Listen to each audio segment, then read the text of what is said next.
And we're back. Same bat time, same bat channel. Just like McDonald's. Always underwhelming and slightly fatty. Always salty. Always salty. Have you ever like heard about this? Like you order the fries with no salt to get them to be like fresh? I have not heard that. I've seen some videos of this going around where people will like go and they'll order it with no salt, and then the employees are like, "We don't make your fries fresh. We just dip them back in the oil for like 2 seconds to rinse the salt off." But it's like this McDonald's hack thing. It's like, it's McDonald's, man. Just sometimes the fries are shit. It's a shit food. It's not food that's really meant for eating. Yeah, the fries are shit when they're cold. But, yeah, I mean, look, they've got some weird witchcraft going on with all their flavor profiles and stuff. And like, I know McDonald's fries are bad for me. I'd never go to McDonald's, but when I do, oh man, it's just those fries are intense. I love them, but I can't have them. All smiles watching Canada go full read. That's Thursday, Neon Ghost. That's Thursday. I'm actually going to I think the game starts at about 9:00 my time. I'm gonna let my kids stay up late so they can watch history. And it's gonna cost me like $15 Canadian for like a 1-month subscription to Sportsnet that I can watch from down here. And I'm gonna do it. I'm just to watch that one game. Just to watch that one game this Thursday, because you saw that you don't even watch hockey or anything, but you must have seen how awesome that USA Canada game was a few days ago. The ad at the beginning when we like officially start the show, but then we could talk about it in the real show, because I want to talk about it on what goes out on the feed. Absolutely. I'm not. You and I have both talked about it at length, and I'm not a big sports guy, but this story was like, awesome. It was awesome. It was awesome. It's going to be awesome again because they're going to Boston for the final, and Trump might be there. Anyway, okay. We should. He went from running a McDonald's to now he's the president of the United States. He was a garbage man. Then he worked at McDonald's, and then what a meme. What timeline are we living in? Yeah. I want to get on the team of people that prepare the executive orders, because I've got some executive orders that I want slipped in there. Like, can I make some suggestions for some executive orders to cancel out some of the executive orders that he's just done already? Because he's got a couple tucked in there that I'm like, hey, wait, not that one. When you like, it's terrible. A change.org, right? Where instead of getting 100,000 signatures, you just like tweet in to change, this new change.org. You write up your executive order, and it gets put in a big bin, like, a raffle or a bingo thing. Just it should just be, you should just be able to put them up on X, and then like once you hit a certain, that's now the law. Yeah, and once you get over a certain threshold of impressions. And like the left would need to know, they're like, oh, can't retweet this and hate tweet this, because that'll just get the impressions up. We got dead silence on this one. Pull it out of here. Here's Tab's executive order. No more audience seating on stage. Right. We're signing that one. Here's another one. No more Disney musicals. No more of the live action. No more live action remakes. Yeah. No more remakes. No more remakes. No more reboots. That should be against the law. Yeah. By the way, Mr. Kill Everything, that you're here. Look at that. The light is making it bad. But this is my cheap Paraguayan cigar. Like, I get a whole bag of these things for like $4. Oh yeah, homeless bill. We gotta do homeless bill too. Well, I'm putting that one on the thing. Oh, anyway, well, let's jump into the show proper, shall we? Mm-hmm. This week's episode of Here's What I Don't Get is brought to you in part by the American National Anthem. Boo it again, and the next time's not going to be 3 periods of hockey fights. It's going to be an ICBM right up your asses.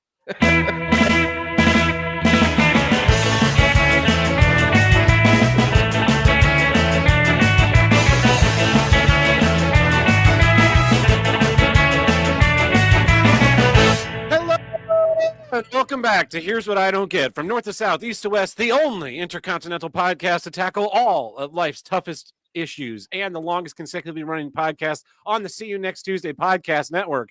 I am your host, Tab Burke, coming to you live from the most dangerous city in America, St. Louis, Missouri. And joining me from way down south, it's your favorite uncle. That's right, El Chaco. Hola, mi hinchada. Welcome back. Yeah, we got some stuff to catch up on. There's been some stuff happening. Lots of stuff happening. USA, Canada, those motherfuckers booed our national anthem. Let me caveat that was Montreal. That's not real Canada. Reading the articles and stuff and watching the recaps and there was one edit I think someone posted in our Discord, but it was an edit and someone put Freebird over it. Oh, dude, I love that they play Freebird for Team USA goals. Seriously, when they score, they get like right to the riff, and it's like, yeah, it's so perfect. Like the branding on Team USA is amazing, and like, there's none of my favorite hockey players are on Team Canada. Like, like I'm not cheering for Connor McDavid. Yeah, okay, I'll watch it and yell yay when like Canada when you score your one goal. Yeah, well, because like. You guys have legitimately the best goalie in the world right now in goal for you. And you don't know who he is because he plays for the Winnipeg Jets, like the smallest population team in the whole league. And he's amazing. But like the thing is like the fights at the beginning. So it was like the two, they call them the Bash brothers now, but it's like Matthew Tkachuk and Brady Tkachuk, who were born in St. Louis. To Keith Tkachuk, who was also a badass hockey player. So they're like two brat hockey sons. And man, oh man, like, because like Matthew Tkachuk, he was drafted by the Calgary Flames. I loved watching Matthew Tkachuk. He was amazing. And he was so fun to watch. The whole league hates him. So when he's on your team, you love him. And I was so like upset that we didn't sign him properly, and then ended up having to trade him to Florida. And he's like way happier there, and he won a cup there already. But then he gave us a shout out when he did. He was like, he beat Edmonton, our biggest rival. And he's like, I'm not going to let Edmonton win. Come on, Calgary. I got you guys covered. So I love these guys. I love that his brother, when he was playing for the Flames, his brother's team got knocked out of the playoffs or wasn't in the playoffs. So he and his like dad and his mom, they like all came to the Flames game. So it's like Brady Tkachuk was like wearing Flames gear and getting absolutely tanked in the crowd. So every time they cut to him, he's like two-fisting beers and like having a blast. And so like I love that family. It's like hard to cheer against Team USA. And doing a national anthem is fucking lame. It's just childish. Lame. It's stupid and lame. I get it. There's a legit trade war happening. Like it's put off for now. But like Canada, look in the mirror. You did this. This is on you.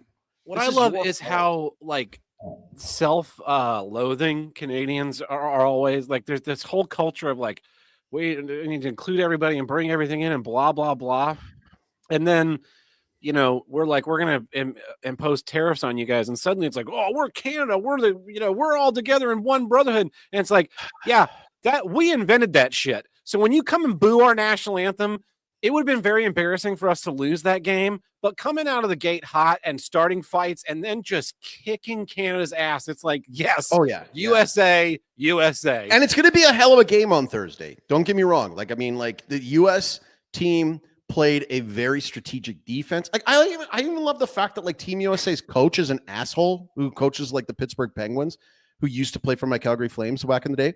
And like, I've seen some like big breakdowns on like how they shut down the best player in the world, Connor McDavid, how they did all this kind of things. And it's like, it's so perfectly done. Like Team USA is no slouch. Like they were already a favorite to win this thing because Russia's not in it. And so, like, cause Russia's still in the penalty box for no reason. Like, it's like their excuse is like, oh, we can't have Russia in there. Cause they're in an act, they're at war. And it's like, have you seen the US? Like you guys have been at war for my entire lifetime, pretty much. And so, going back to your Canada statement, it's infuriating because like right after Trudeau got elected, he like went to like the US for some gala or something, and he like gave a speech and said that Canada is the first post-national nation, like the first post-national country, which means we're not a nation. Well, a nation means like born together, right? It means like it's kinship. We don't have that. So now that you're going to drape yourself in the maple leaf, which is a fake flag to begin with, you're going to pretend that we're all going to rally behind you. Look, the only reason why you're getting any conservative support on this Team Canada trade war thing is because people are getting laid off. It's because people are losing their jobs and the sword is dangling right above them. And so they're scared shitless. You know, what is a Canadian identity? The Canadian identity for pretty much my entire life, if you really peel away the layers, the only thing that it makes a Canadian is that we're not Americans. You know, like that's really what it comes down to. We watch your movies, we listen to your music, we follow your politics probably better than we follow our own. And like, that's what Canada is. If they were really led by a real leader who didn't want to totally destroy the country from within, which has been his MO since he started, you would have negotiations. You would have worked this out before it got to this point, but you didn't. And now Canada's going to suffer. And, you know, like, and so you're just down there watching it burn. Now, I will say this. One of the things that I loved about that opening 9 seconds of the game. So just for anybody who's living under a rock, in the first 9 seconds of the time on the clock, there were 3 fights. Yeah. It was Matthew Tkachuk, then it was Brady Tkachuk, and then it was JT Miller. And like there's this vibe, there's this energy that I haven't seen since the 80s. Okay, I haven't seen it since the 80s, and it was not with you, it was with Russia. So back in the 80s, we used to have the Canada Cup, and it would basically be a series where it's just like us against the Russians. Yeah. And it was Soviet Russians. And so it was like it goes back to the original time was in 1972, and it was called the Summit Series. And if you go back and look at some of the story of the Summit Series is bananas. It's 4 games played in Canada and 4 games played in Russia. And the way that it played out, like, it's of legends. You know, Paul Henderson is like, even though he didn't have the greatest NHL career, he's well known as the guy who scored the goal that won it. And so, you know, like, there's this energy. The documentaries have been made about it.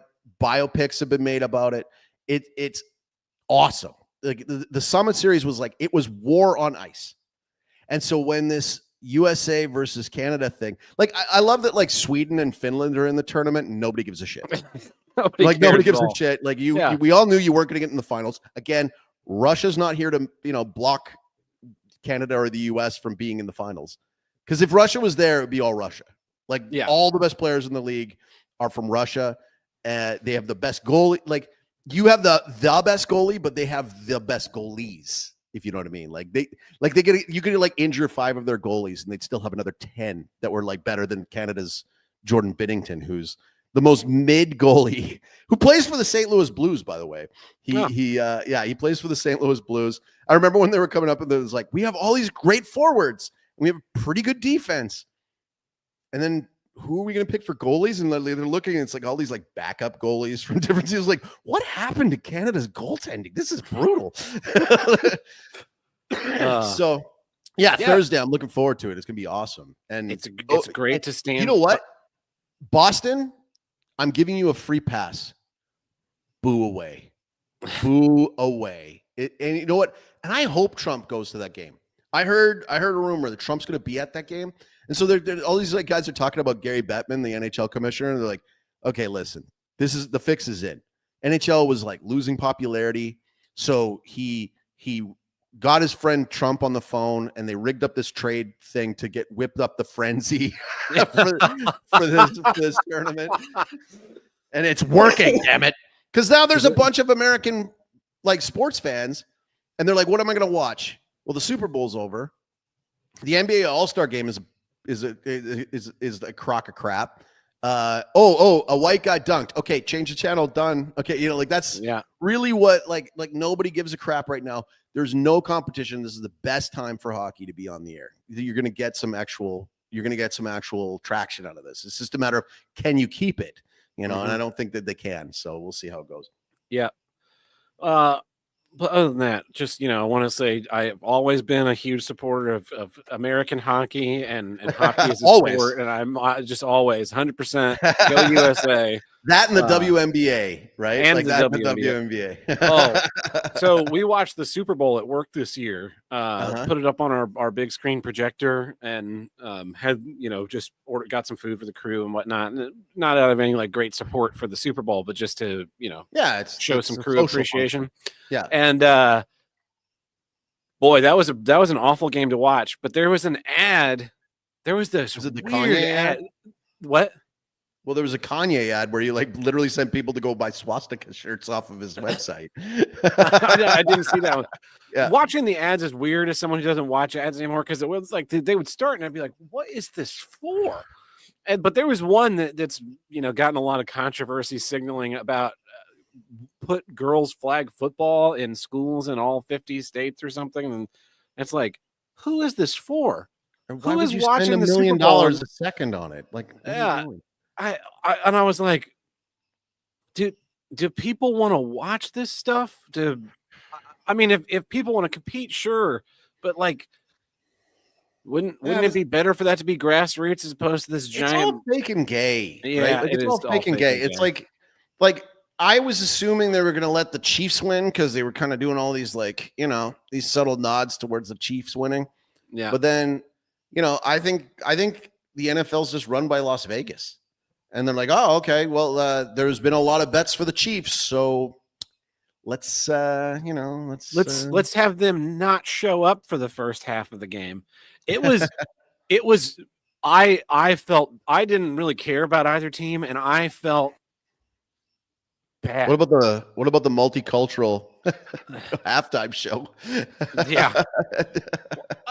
Yeah, that was another one. It's like I'm watching. So when I was in college, we would watch the halftime show every year because it's kind of a highlight of production techniques and standards and equipment. And so we would watch it. You can usually find the lighting plots a couple of days after the game on Live Design, so you can go through and look at the draftings and how stuff is put together. It's really cool. So we would break that down every year in lighting design classes. And I was watching this year and I was like, it's all white light and a chase effect. What the fuck is this? It visually looked like shit, regardless of the message or the from a lighting standpoint. I was just like, this is nothing. They're doing this little chase effect and it's all bright white. What? And then I'm looking at the light plots like I'd still do every year. And I'm like, this is tens of thousands, hundreds of thousands of dollars in equipment and labor to put all this together to basically use a pre-programmed macro. And I was like, this is awful. I don't remember who did it this year, but I was like, and then there's the themes that were at play. People were bitching about it. It's like, I couldn't fucking understand a word he was saying. I'm listening on a full size sound system and it sounded muffled. And I was just like, He's walking around and he's doing this with his arm and he has a jacket that's way too big on. Then you got it cuts to like Serena Williams out of the blue and she does like the Crip gang dance, Yeah. It's like, oh, okay. I guess that's okay. I saw that and I was like, what year is it? What is happening? Well, that was about the only. You can get away with gang signs and stuff like that if you're a black celebrity. You can get away with bringing your naked now ex-wife to some sort of an event. That was wild. Because imagine, I don't know if I meant did we bring this up on the last show?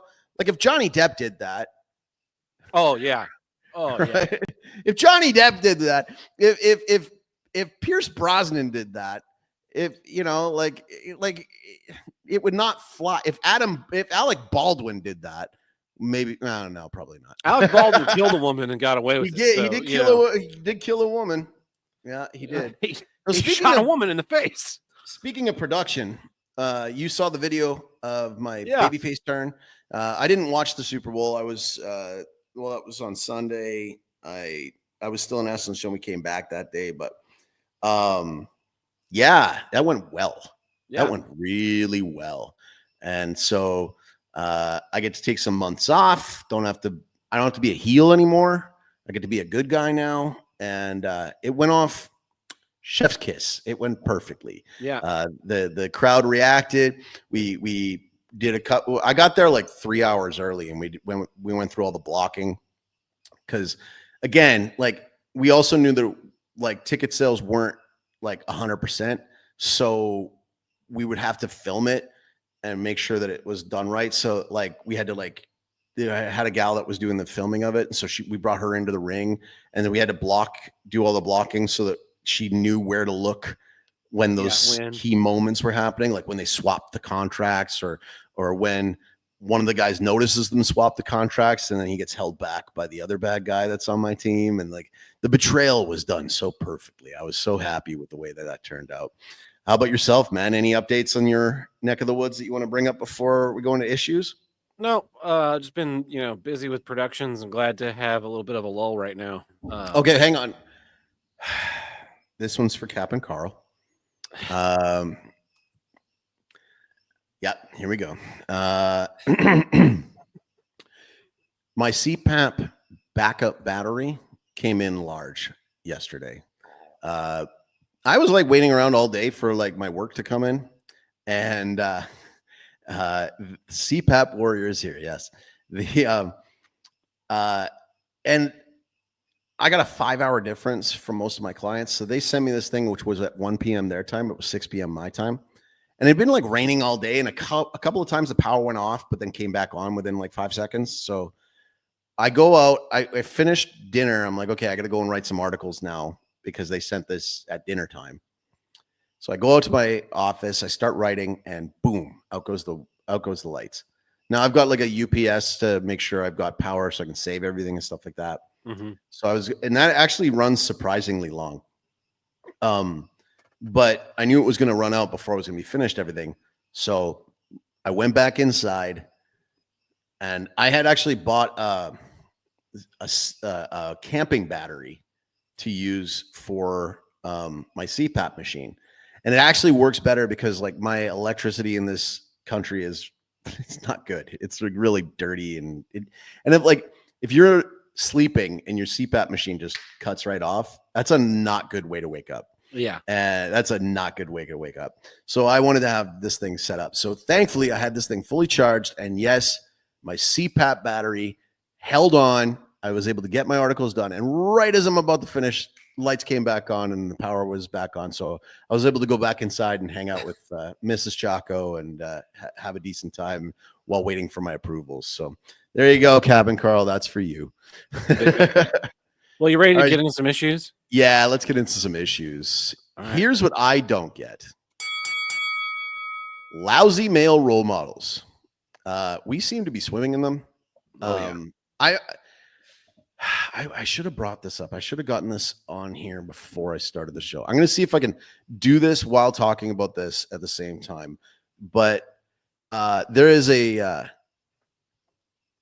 the Bible, if you go to Isaiah chapter 3, let me get a version that you guys will understand.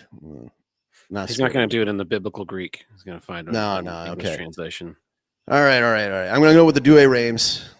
No, I gotta get a modern one because I gotta make sure it works for everybody here. All right, let's go with the New American Standard. That'll work. Okay, so this is Isaiah chapter 3, and I always feel like this completely and totally describes our time period. So he says, For behold, the Lord God of armies is going to remove from Jerusalem and Judah both supply and support, the entire supply of bread and the entire supply of water, the mighty man and the warrior, the judge and the prophet, the diviner and the elder, the captain of 50 and the esteemed person, the counselor and the expert artisan, and the skillful enchanter. And I will make mere boys their leaders, and mischievous children will rule over them, and the people will be oppressed. each one by another, and each one by his neighbor. The youth will assault the elder, and the contemptible person will assault the one honored. Okay. It goes on. I could keep going, but it goes on and talks about how the women act and everything like that. And it's just like, it's bang on. He takes away all the good leaders. He takes away all of the manly men, the people who have experience. And that's what we have. Oh, yeah. We don't have any good leaders. There's not a single one. Not a single one. And on top of that, we keep getting peddled these garbage male role models. Okay. Elon Musk is in the news again, as always, but for the wrong reasons. On Valentine's Day, Ashley St. Clair, conservative e-thought, she put out a thing saying that she had Elon's baby a few months ago. And in typical Elon fashion, because he's now got what, 4 baby mamas now? He's got like he's got like a mess of kids. He's got a mess of kids. He has the audacity to go and like tell everybody like we should be breeding and doing all this kind of stuff. Yeah. And be a dad. You fuck. That's the other half of the breeding. Yeah. Like I know you're from Africa, but like, please, like this is not how we do things here. You know, like you have these kids all over the place, and you're not like you bring them in for photo ops, but are you spending time with them? Yeah. Are you raising them? You know, you complain about having a son that's trans. Don't you think that might be partially your fault for, I don't know, being absent? Being an absentee dad. You know, so then on top of it, you got this clown Andrew Tate, which I don't know why anybody follows this guy. I get it. Okay, all right. You got hot takes, and you're getting your hate tweets, you know, or hate retweets. Like, you know, that's how you get traction. You say something bombastic, and then everybody gets mad at you, and then you get more losers that will follow along with your how many Bugattis do you have? You know, and so he comes out there and he's like, you know, if you're a man who only has babies with one woman, you're not a conqueror. Well, here's the thing. Neither are you. You haven't conquered a fucking thing. And what are we conquering? What are we doing? Yeah. What are we doing? Like, please, like, this is the saddest thing. We have a generation of males who have been completely abandoned by role models of substance. Yeah. You know, it's like you watch an old movie and the heroes are different. They're not flawed. They're not like broken. They're not being deconstructed. They're just heroes. We were talking about this today, the show The Boys. I haven't watched it, but you know, my friend was describing it as The Boys are like, what if superheroes weren't good people, or about how, you know, power, you know, because they're powerful and adored, they end up then diverting into like doing bad. And I'm like, you mean like politicians? That, you know? Well, that's what's the difference between a superhero and a supervillain. Captain America isn't a superhero because he has superpowers. He's a superhero because he's a good person. First and foremost, he's a good person that does the right thing. And then he uses his superpowers to do the right thing. If he doesn't use his superpowers to do the right thing, he's the bad guy.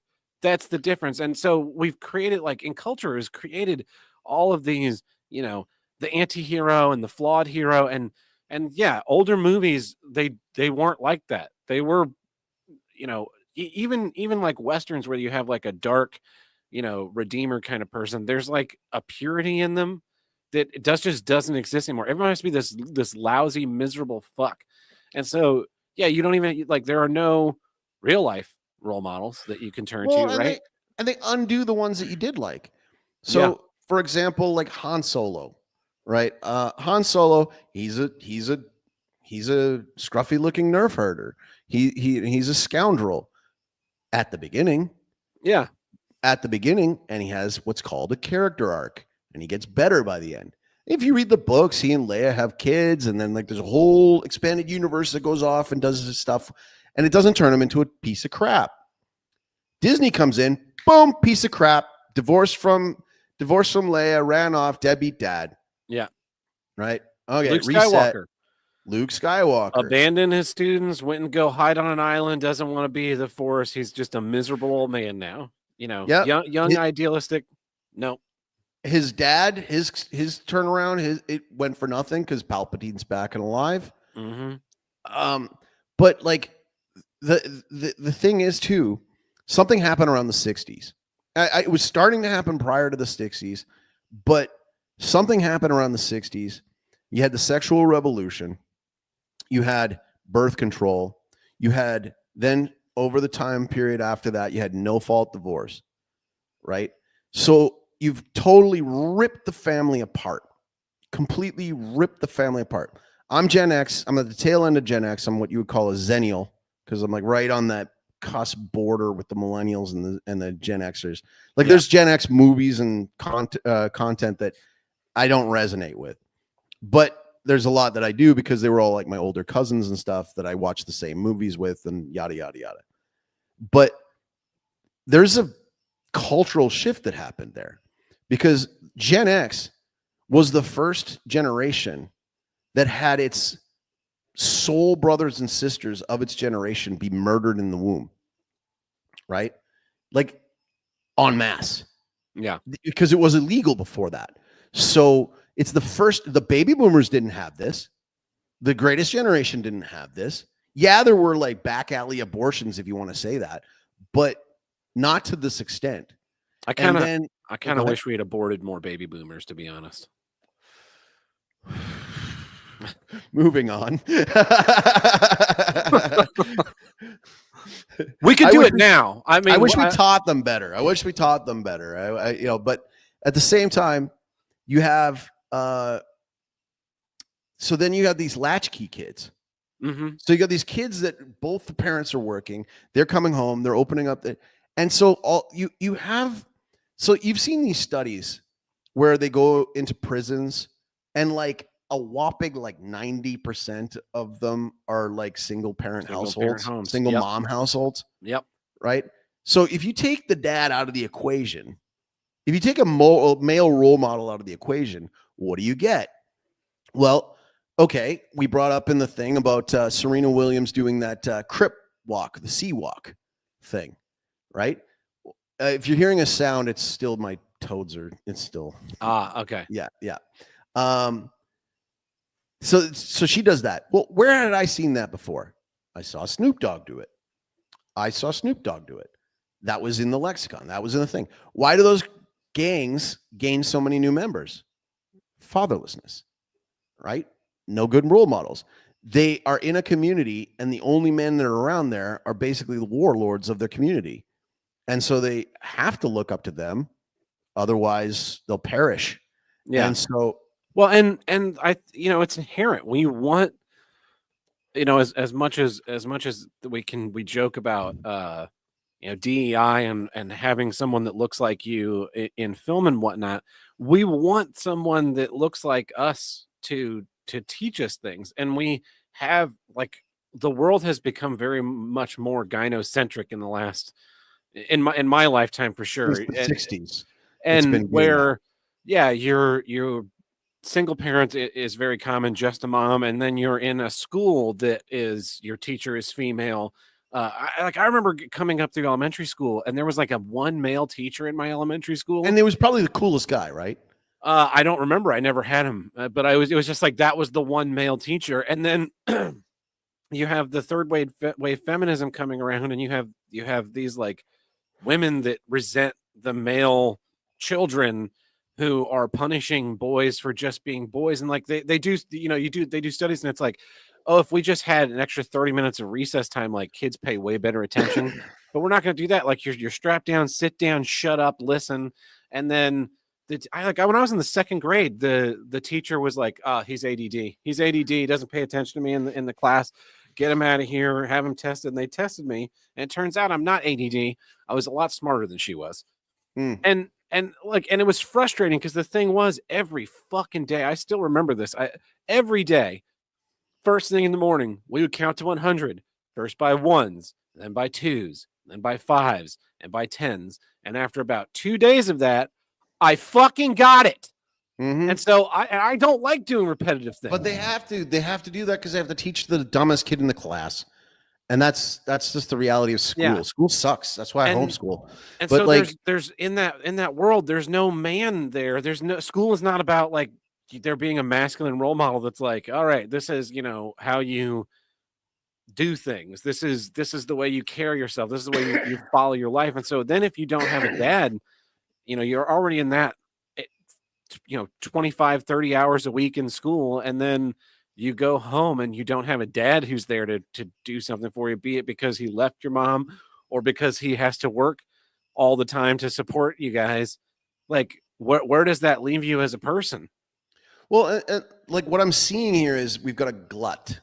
We've got a glut of young men who are desperate for a male role model.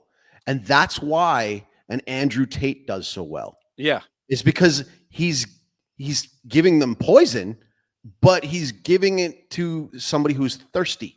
Yeah. For knowledge, for manhood, for masculinity. And it's not even just Andrew Tate. Okay? This happens all the time. Like a lot of these celebrities will let you down because they'll either show their real face and what they're like. Like, I mean, again, President Trump is not a good role model. No. He's been married how many times? He's had how many affairs? He lies. And so, you know, like that's, yeah, you can say like he's got machismo and he's got balls. Okay, but that's not the full picture. Is that right? A person that you want to be like? Do you want to? No. Yeah. Even the same. Like, I mean, even in the Catholic community, I get a lot of times that people are bringing up Mel Gibson. Mel Gibson is not a good male role model. He's not. He's been abusive to his wife. He's divorced. To his daughter. Yeah. Yeah. He's not a good dude. He's a talented director, but he's not a good dude. You go on the e-celeb side of things, the community that you and I met through is led by a guy who has a large male community behind him. And much of that is from people who are desperately looking for a father figure. Yeah. And unfortunately, that's the one they landed on. And it's not a good one to go with. It's not a complete picture. Another good one is Joe Rogan, right? Oh, absolutely. He seems kind of intellectual. He's, lift weights, but then at the same time, it's like, and do all these drugs and experiment with this. And it's like, that's not healthy. They all have this weird, it's like it's written to be this way. There's always some little, it's always a spin. Like, here's how to, it would be good advice, but I'm just going to give you this like little twist that kind of makes you now a shittier person. We changed the name of our news segment because the person that it was named after proved himself to be a fucking garbage human being. Like, I mean, in just so many ways, the fall is so bad. Now, drugs can kick in and that could be your downfall. But again, part of the draw for this person was that he was a good Christian man who was married and had lots of kids. And he was pretty much, he was trying pretty to do much right by buttoned down. And of course, he's going to disappoint you. You get cults that follow around guys like Owen Benjamin. These people they're seeing his thing, and he's putting out the visage of a good lifestyle. I'm homesteading, I'm homeschooling, I'm raising goats, I'm raising chickens, I'm doing all this kind of stuff. And you're grifting people out of tons of money for land and for that, like you're grifting. This is the saddest part. The best male role model should be your dad. Yeah. Should be your dad. Now, until such time as we get back to that, where we really socially penalize the act of divorce. Yeah. Like where it's like, no, listen, if you're going to pick a spouse, understand that you should have that spouse for life. And that you should that spouse is going to be your teammate, and you don't want to attack your own teammates. So, and you want to work with one that will see you as a teammate, and that is a good demonstration, because then what your kids will see is they're going to see what love looks like. They're going to see what a family looks like. And then, because I have so many friends, and it's not an attack on these friends. I feel bad for them. You have no idea how many friends of mine whose parents are divorced who don't want to get married. Yeah. Who don't want to have kids. I'm not ready for it. I wouldn't be a good dad. Why? Well, if you really kind of go up the ladder, it's like, well, there's some factors there that are at play. And if you had a good role model, so like I've talked about this before. I really like watching A Little House on the Prairie. Charles Ingalls rebooting that. What's that? They're rebooting that. Of course they are, and he'll probably be played by that bald black woman from the Wicked movie, who's now going to be playing Jesus apparently. And there'll be a person in a wheelchair. Oh yeah, it's gonna be a nightmare. Charles Ingalls again, also too. Michael Landon, everybody loved him. He was great. Yeah, divorced a bunch of times. Come on, like we're not getting our best male role models, but the real Charles Ingalls, the one that it was based off of, the one that was written in the books of Laura Ingalls, fantastic role model, fantastic male role model. Maximus, Commander Worf. I didn't even like the movie that much, but like Gladiator, the original Gladiator. Yeah. Right. That guy was a family man. Yeah. And he wanted to be with his family again, even though they had passed on, and he wanted to do it with honor, and he wanted to do it properly. Good male role model, right? And there's such a dearth of them. They're just not out there. Yeah. Right. Like, find me one influencer who's a good dad. One. Well, I feel like part of that too, right? Is if it's, if it's too good, it's just kind of we're not gonna just let this disappear into the. We need to promote this this shit like Breaking Bad, the Breaking Bad effect. Oh goodness, yeah. Like they've got to do bad to do good, and then like the astroturfing. You know that there's astroturfing going on. There's no reason why any of us should have ever heard of Lex Friedman. He's boring. He's duplicitous. He's a nothing, but yet he gets all the best interviews because he's astroturfed. Because they send these kind of crap out there. Listen. I really liked Jordan Peterson at the beginning. I thought that he had something coming out there. But then at the same time, what do you got? You got a guy who gets hooked on drugs. He won't say that Jesus Christ is God. And he's wishy-washy about things. And he cries about a bunch of times. And he won't be honest about certain things. That's not a good male role model. No. And he spent all that time saying things like, do it all natural, and then turns out the guy's like high on all kinds of drugs, and there's always that turn, there's always that twist, it's probably really hard for because you could like take the little nuggets of good wisdom right there. Maybe you don't have a one physical role model that you're looking at, right, and you're like, this is the person I'm going to emulate. But if you can like look through and pick out those things and kind of build your ideal role model in your head, build basically a self-image, an ideal self-image that you like strive to become. I mean, that's the way that I've approached my life. Is I've been fortunate to have really good mentors, and I have a really great father, and I have in media I look up to characters, and some of the stuff is not in my personality, some of it is, but like finding those little things, those things to hold on to try and build like the person that I want to be has all of these little pieces, a little piece from this guy and a piece from this guy, and then I try and live at the best I can to be that ideal self projection. And I think that is probably that's a good way to go about it. But some people lack imagination. They don't realize that the people around them are toxic. And like sometimes, family. Merlot Williams commented right here. I never wanted kids because I was taught by my dad was a massive responsibility and I wasn't going to have the option of walking away, he'd see to it. It was not presented as a loving bond. Like that. That's thinking of it backwards. Yeah, that is like a father, not a father feeling that his children are a burden and not a blessing. And that's exactly it. If you look through the Bible, every time it talks about having children, it's talked about as a blessing. Yet we've been taught like, oh, you got to wait, you got to use birth control, you got to wait until your career is ready. You got to blah blah blah blah blah. It makes it sound with all these people, try out this and that. It makes it sound like the real end goal of sex is somehow a burden or a punishment. It's not. It's not.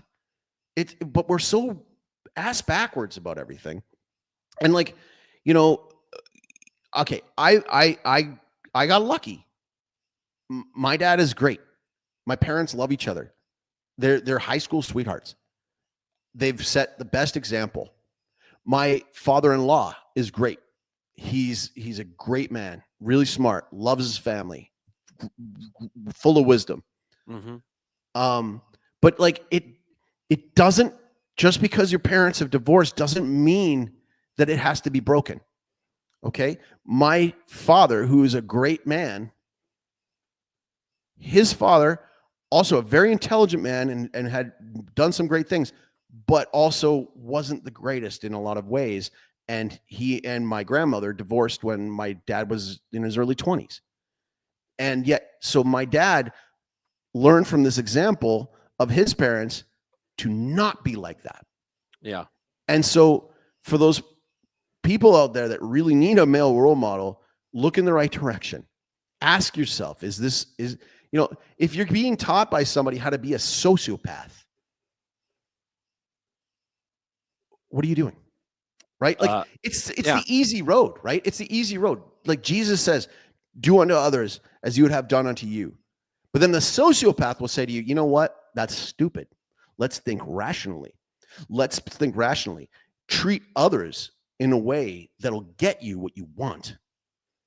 Because if you treat others the way that they'll treat you, the game theory is that there's a chance they'll own you. They'll screw you over. They'll lie. They'll cheat. So you might as well do what they do. And you're on a road to hell with that. You're just completely and totally on a road to hell with that.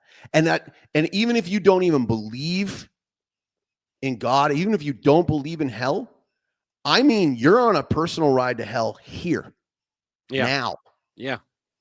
These people that you look up to, why do they all have drug problems? Why are they so miserable? Why do so many of them die young? Why do so many of them commit suicide? Why do so many of them have this hard fall? Because they're chasing the wrong thing. And, I bring up Charles Ingalls, and there's not a lot out there. There's really not a lot out there. Hollywood ain't giving it to you. Yeah. I love It's a Wonderful Life because George Bailey is a fantastic male role model to watch. I like a lot of Westerns because in a lot of those cases, it's a fantastic male role model to watch prior to the Hays Code being lifted. Then you've got, so for my I've got my dad to look up to. I've got good grandparents to look up to, or hear about. You can hear about. Yeah. And I've got the saints. Now, I'm not offending Protestants here, but the saints, like people who have been canonized by the church for a reason. They were vetted and they were canonized for a reason. And if you read their lives, you can learn a lot. You can go, holy moly, like this is self-sacrifice. This is love. This is charity. This is a pillar of the community. We need more saints. And so going back to this Isaiah 3, we're in a period of time where everything has been taken away from us. We don't have those examples and we have to fight to get them back.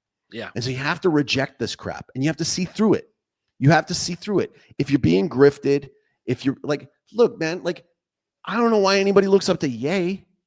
I don't know why anybody looks up to, like, we had this false. Is this the kind of is this the way you want to be? Do you want to be like this? Yeah. Like that's really the question. That's the Saints is a great example. Is it going to go anywhere? Is it going to go anywhere? Because the thing is that you need a greater purpose. And some people, that's your vocation is to raise children. And your job is to get those children into heaven with you someday, right? That's it. That's your job. And it's not a bad job. It's a great job. Yeah. And so the thing is that we've got so many of these lousy male role models out there asking you, how many Bugattis do you drive? Or, like virgin shaming. How many times in movies did you see virgin shaming of males? Yeah. Growing up, American Pie, Fast Times at Ridgemont High. It was in so many different movies. It's not even just for males though either, because then there's always the whole thing where it's like, oh, she's a bookish, thing, and now when she sluts herself up, now she's desirable, now she's what you want to be, and so it's like it's scrambling the mentality of both genders, and like. Obviously, we're coming at it from a male perspective because we're men. I don't know what it's like. Well, I mean, like female role models. I would say 95% of our audience are men too. Yeah, so. But it's like you can see where, like, female role models and the female empowerment movement has just come to just destroy like women as a species. Absolutely, there's no good female role models either, right? Because like they're all male in persona. Yeah. They've feminized men and they've masculinized women and they've like androgenized us all, and then we're supposed to be equal but we're not, and so nobody's happy, and there's nobody who's to look up to that you can say like, this is the person who has it together that I want to be like, without finding out that there's it's all facade, it's always facade, and it'll always be facade. Well, and the sad part is like, okay, so like you got this growing boogeyman of the incel community, right? And then before that, we had the toxic masculinity. Now, I will say this. Some of the points they make about toxic masculinity are true. Some of them are true. Yeah. Right? But we were talking about this off air. That's the way the devil works. Put a little bit of truth in there and then spice it up with some lies to see if you can sneak a couple of them past the goalie. And, it's true. Listen, like, you could say it's cringe all you want. You could say all this kind of stuff because that's going to be your gut reaction, because that's how you've been brainwashed to believe that Andrew Tate is the ultimate alpha male. No. The alpha male is my grandfather who had 10 kids. And that his kids had kids, and that I get to go to a family reunion and then we're all together. Yeah. And we're all together. And even if we don't get along all the time, it's powerful. It's powerful. And so that, like, when he talks about being a conqueror, when you're being a conqueror, you ain't conquering crap. When you die, that all goes to your estate. Okay? Half of it's going to go to the government. Exactly. Fuckers. Whereas you're not building generational wealth because you're not producing generations. That's what generational wealth is. We should be trying to build generational wealth. We should be trying to buy land and have no debt and pass on skills. Like, I'm gonna drop a little seed to go into your issue, but I'm recommending a book. I haven't even read it yet. I've just known all about it because I've heard the author talk about it, and I've read all of his other books, and I know they're great. Father Chad Ripperger wrote a book called Shop Talk, and he was the youngest of his family. When he was 4 years old, he would go and spend time in his dad's mechanic shop in Wyoming. Yeah, and he learned so much about life and so much about how to think. And I'm going to go get that book. I'm going to get it for my son, and I might even get it for my dad. And I think, it's targeting this topic at a deep, deep level. We aren't being taught the skills. We use spell check for everything. We are starting to use AI for everything. Most people don't know how to change the oil in their car. Yeah. I think even less still can't even change a flat tire. That's simple stuff. You should be able to change a flat tire. There's skills that we're losing, and it's because we've been given lousy male role models for way too long, and it's got to end. Yep. So choose your role models with more discernment. Yeah. So that's my issue. It's a great issue. That takes us to the middle of our episode, which means it's time for ICBM Media. We're coming in at you full blast. Can I get my family out first? Well, we're gonna hit Montreal first, and they'll have plenty of time to migrate through before the cloud passes over. I'm not even saying a nuke, just like a regular blowing up missile. I got some news stories here. This one's from Florida, Seminole County, Florida. Alan Davis, 69. Florida man. What? Florida man. That's Florida. This is a Florida man story. His unsightly property has been the bane of his neighbor's existence for 25 years, and this year he celebrates the anniversary of his first county code violation. And he did so by adding a 6-foot-tall fiberglass representation of a human butt. Also in his yard are stacks of scrap metal, steel drums, rusted appliances, tarps, junked vehicles, and towering weeds. He calls the yard a political protest against the county. I piled it up intentionally to aggravate them, he said. As of mid-January, he owes the county $5.4 million in fines, with more coming every day. I am not going to pay it. I would do what I want on my property. Okay, that's Twice the county has paid to haul away thousands of pounds of junk, but then he just starts piling more shit out there, standing up to the local government. Gotta love it. Gotta love it. I gotta send you some photos of this, because each time I go to Asuncion, I either got to cross through a place called Arewa, which is like an artist community, which has a lot of like pottery and like ceramic type stuff. Yeah. And the tackiest lawn gnome type stuff. And like a lot of it that I couldn't legally bring back to Canada because it's just too racist, but it's just there. But then if we go the other route and we go through a place called Yaguaron, there's this big strip where they also sell these kind of things, but they specialize in dinosaurs, like large dinosaurs. Like you could build a theme park if you bought the place up and have them in your yard, and it's tempting. It's tempting. I was like, I'd say to my kids, like, should we get the Diplodocus? Should we get the like? You can't say Brontosaurus anymore. That's not a thing, right? No, they're Brachiosauruses. Brontosaurus. Well, Brachiosauruses had the thing on the top of their heads, and then you had the Diplodocus, and then you have the Camara. I don't know, dude. It's been so long since I've been into dinosaurs. Like it was like 8. Since you were 5. Yeah. I got another story here from Florida. A team from the University of Florida says they were shocked at what their cameras discovered in the sewers of Gainesville.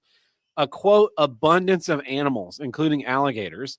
Alan Ivory, a doctoral student and lead author of the research published in the Journal of Urban Naturalists, said he and his team set up 39 cameras in stormwater sewers in Gainesville to see how the underground tunnels were used by wildlife. And they ended up with 3,800 sightings, 35 animal species, including 50 alligators. There are actually gators in the sewers in Florida. I thought that was right. I thought that was ubiquitous. I thought everybody knew this. Yeah. It's almost as if they were cornering fish into a dead end to hunt them. Like the animals are learning. They also document about 1,800 raccoon sightings, and the raccoons would sometimes walk off with their cameras. They would scoop them up and carry them away, and then just ditch them somewhere else, and then sell them. Yeah, they were just fucking with the researchers. Bats, armadillos, and 12 species of birds. That's awesome. I love the fact that raccoons just like, what's this? What is this going on here? I'm just gonna try to wash their hands with it. Take that around here. Where'd our camera go? I have a fun see, raccoons are hilarious. They are. You don't want them around, but they're hilarious. And this is a complete aside, but my as you know, my wife comes from Swedish stock, and the word for raccoon in Swedish is Tvatbjorn, and it means wash bear. Wash bear. Because they're always washing their hands and washing their. I was like, it's a strange observation of those, but yeah, now they can be called camera bears. Camera bears. Yeah. I got one last one from my hometown. Not from Florida. No, Tulsa, Oklahoma. Clem Rakenmeyer, 87, was out of town last week, and his daughter and son-in-law brought in the Guinness Book of World Records to prove that he, in fact, has the world's largest collection of bricks. He has 8,882 different bricks. Most people different bricks. Okay. Yeah. Because I was like, my house has more than that. Yeah, it was really bizarre when I found this. He has this collection he's been amassing for 40 years, includes a Roman brick from 100 AD. Most of them are from the last. I bet they're like way better quality than the ones now. Oh, definitely. Yeah, because of shitflation. He said some of his most valuable bricks are those with misspelling, such as read the one that reads with Tulsa and the S's backwards. Oklahoma has a history of misspelled bricks. So yeah, we're all fucking idiots where I come from. We don't know which way our S's face. Mark it down in history.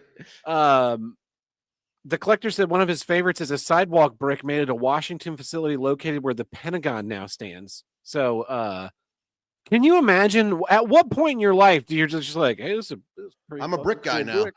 I'm gonna put this on a shelf, and then you get two bricks, and then somehow you start just amassing bricks in your house. Okay, so he's 87, right? Chances are he's got kids. Chances are he's got grandkids. Yeah. Who gets the bricks after? Like, who gets that burden? Antifa is actually in the inheritance. Yeah, they'll be put on a pallet just mysteriously outside of a Trump rally.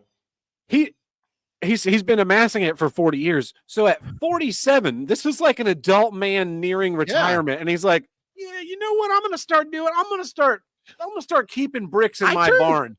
I turned 46 this year. That means that I've got 2 more years before I can start my crazy person collection. Yeah, I'm telling you, it's gonna be plaster dinosaurs. Any day now, you're gonna find some random thing, and then for the next 40 years, you're just gonna be amassing them in a cave in Paraguay, and El Chaco's gonna pass away, and they're gonna be like, yeah. So on the back part of his land, he's got all these fucking plaster dinosaurs. What is with the Canadians? They are the weirdest. I've got like 15 years to figure out what insane thing I'm going to collect in my basement. Good story. Yeah. Well, that's it. This has been ICBM Media coming at you full blast from one continent to another. Better watch your ass. It was a really long sound clip. It's great, though. And that takes care of our news segment this week, but it doesn't take care of keeping the lights on. And if you want to help the show continue to exist and be cost neutral, you can visit us at patreon.com/HWIDG. We have 2 tiers, the $1 tier and the $5 tier. $1 tier is just a bonus episodes. We do need to do some bonus episodes. Well, the $1 tier is just a general support. Hey, I like what you guys are doing. Appreciate it. Keep doing it. The $5 tier is, hey, I'd like to hear a little bit more from you, and we'll do some stuff behind the paywall again. Probably some do-gets because we've been complaining now. I got a lot of do-gets to talk about. I got a lot of do-gets. Yeah, I'm backed up on the do-gets. So thank you to all our patrons, big and small, supported the show over the years, past, present, and future. The show would not exist without your generous support over the years. Your support listening to the show means a lot to me and El Chaco and Tim, Buck, Tony, everybody else who's been on the show. So I hope you keep listening. The alumni. Emeritus, host emeritus is what host emeritus listed on the. I got that emeritus taken off of my name. I circled back. This is my brick collection now. So here's what I don't get. The end of shop talk. You teased it, but I've kind of noticed over the last few years, and part of it's part of it is like the culture of technology. But another part of it is maybe a lack of male role models. But especially my generation, there seems to be a lack of interest in how the stuff around us works and why, and being able to fix it. So Mhm. I was on a first date a couple weeks ago, and I'm talking to this woman, and uh, uh, we were talking about cars and this and that, and I would talked about, or maybe I was talking about working on my motorcycle, and she was like, "Oh, you work? No, it was my car. You work on your car yourself?" I was like, "Yeah." And then she Mhm. asked why, and I was kind of like, Have you paid a mechanic before? "Why? Why Have you not gotten an though? estimate? Why wouldn't I?" And then like it was right around the same time there was this guy on Twitter posted, and he was like, "Why would I ever learn to work on my own fucking car when I can just go to a mechanic and pay $1,000 and make sure it's done right?" And it's like, well, Not number done right one, all the time. let me tell you, it's not always done right. My mom had a mechanic that put together the timing belt in her car back together backwards and blew the entire engine. Um, Oh, that's yeah, like I had when I first lived in Paraguay, I went to go get my oil changed, and I just didn't have time and didn't have the tools, so I got a guy to go and change my oil, and he put the thing in upside down, and it leaked all over. So I thought I had a full oil, and I went on a road trip, and it leaked the whole way, and my engine pretty much blew up. yep, And yep, I trusted wrongly. yeah. And so, yeah, you got to know how to do this your own self. And so it was interesting seeing like the conversation going on with that, and it's so when I was talking to the woman, it was like, well, it started when I was a a kid, or teenager, and I had a car, but I didn't have any money, and I had a shitty car, so it needed stuff done to it, and A it was a lot. lot cheaper for me to do it than to be taking it to a mechanic all the time. Hmm. So it was like early on, it was this self defense mechanism of cheapness. But then I became an adult, and I had the money to that I could just go change the oil on this, or replace the strut towers on this. But I found that I just enjoyed doing the work. I like, and it like built this kind of a great, you own the car because you have the title, and you paid the money for it. But when you tool on it and you do the thing yourself, you like invest your ownership more. It's satisfying. It It's is, satisfying. and like you get to take this thing and you take it apart and you put it back together, and it works again, and that feels good. And then it's like, and you build this relationship, and seeing how things are wearing and keeping an eye on it. And for sure, like I'll take my car in for an oil change with a professional mechanic. I had a great one back when I lived in Tulsa. I don't have one here yet, but I had a great mechanic in Tulsa, and I would take it in to get got my tires there. I got the oil changed every few months, Mhm. and tires rotated, and he was great. They would take a look at it. They give me, hey, this is what's what we're seeing in wear and tear. This stuff needs to be replaced. And I'd be like, okay, I'm going to do this and this. I'll bring it back for this and this. And it was like this really great relationship where a professional person who was honest and you know did the good work, and understood that I wanted to like be a part of managing my own stuff. And sometimes I would, hand it over, like, I don't want to do this wrong, or I don't have the time, or I Right. don't have the proper tools. But to invest in doing that myself and understanding how all the bits come together so that the thing works. And people don't do that anymore. It's just like I get in a lot of this, now all the cars like push button, everything's drive by wire. And it's like, and they put computers and everything, and they're making it harder and harder for you to work on your own car. Like a Oh, Tesla. Can you work on your own Tesla? I don't think you can. It'll void the warranty, I'm sure. Yeah, I don't know. I honestly don't know. Like what if how much is tooled the same way? Because like cars, um, aside basically since the 60s, 50s, 60s, cars are pretty much put together the same way until you get into like the mid 2000s, and Yeah, everything and starts to get computerized. there'll be some differences between like a Japanese make and a German make and a North American make, but that's really just a matter of like size of the tools that you need. Yeah, Like it's just and the size of the bolts and stuff, right? Like or the orientation of the way stuff is put yeah. together. Like, yeah, but largely the stuff is put together the same way, and you don't have to go to mechanic school to be able to lefty loosey, righty tighty, and figure out how to like change out your you know, the intake manifolds gasket, when that starts leaking, or your header gasket, it's frustrating because then, you know, people don't know anything. Then they're like, oh, mechanics are this scam and this problem. They don't take care of it, and they don't have like the interest to understand how their pieces fit together. And I see this a lot with computers too, where, you know, Mac is really bad about this, where in basically since what, 2013, 2015, somewhere in there, they stopped making the cases where you can take the screws off the bottom and pop stuff out and replace parts. It's just like, this is your computer.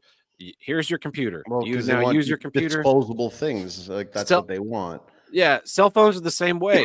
You used to be able to replace your battery in your phone. Now you can that's why I switched to Android, because for a while you could still switch your battery. Now you still can't.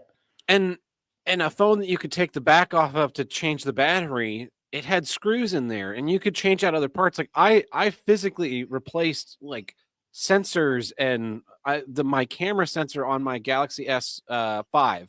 This is years ago. It went bad.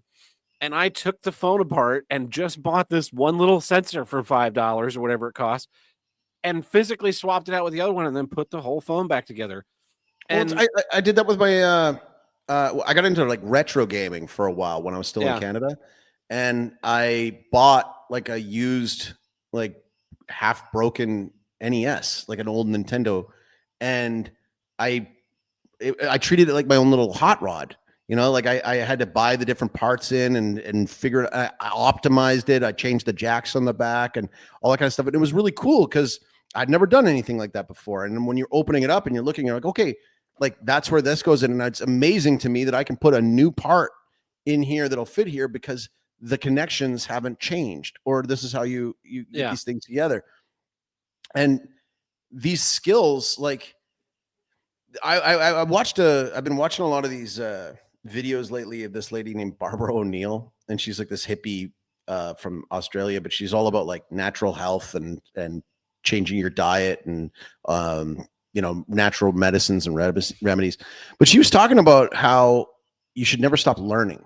Yes, you should never stop learning. There's stories of like a guy who started to learn the piano at the age of 96 and ended up being like a concert pianist before he was 100. There's another guy in his 90s who decided he'd always wanted to be a lawyer. So he went into law school and became a lawyer. You know, these things you should always be learning. Like when I got the sheep, right? When we had the sheep for a while, I had to learn, okay, how to slaughter them humanely. And then we had to learn how to dress them down. And then I had to learn how to butcher an animal. And that gives a whole new, you know, like my brother got into hunting, and I think that's like super cool because he learned so much about guns. He's learned a lot about the wildlife and how to, you know, how to dress the meat and do all those kind of things. These are skills we should be learning. These are important skills, and you can learn them. I mean, you know, we are in the age of the YouTube learning. And it can be pretty good. It's you know, if that's your method of learning, fine. But that works great for someone who's like a self-motivated, wants to do the thing. But and that's good for like a person by person. But it's like the culture there is you're this weirdo. You're a weirdo if you're trying to repair your own stuff, and like the right to repair movement. It's like, oh, you guys are all these like bizarre, socially inept pocket protector. It's like, no, we should all kind of have an idea of how the stuff in our pockets fits together to be able to fix it. You know, when you buy a house, you should have an idea of like how the plumbing in your house works, so that if the thing, you know, busts in the middle of the night, you know, where's the water shut off in your house? How does the outflow go for your plumbing? Where's your electrical box? Can you, you know, change if you wanted to install a ceiling fan, and could you do that? No. And like my generation is almost proud of the fact that they just go, oh yeah, we call in Doug's handyman service and had him do this thing for me. It's like, all right, well, is it your house anymore, or is it Doug's house? And you got house cucked by Doug. Yeah. And like with cars, you know, my dad will we'll be driving out and around, and he'll like look at this car, and he'll be like, "Yeah, it's a '70 Cutlass, and it's got the 351 engine in it." And I'm like, "How the fuck do you know this? You just like looked at a brown car, you know what year it is and what the engine is." Well, he knows that because that's what the culture was forever. Like guys knew what their cars were, and they knew what other people's cars were, and you could look at them and see them. And sure, I can pick out a 65 Mustang from a 69 Mustang and a Mach 1 from a V6. But fuck me, if he's like looking, he's like, "Oh yeah, you see that little rubber gasket there around the taillights? That's how you know it's a 72 and not a 71." I'm like, it's pretty badass. It's pretty badass. But then a car guy, right?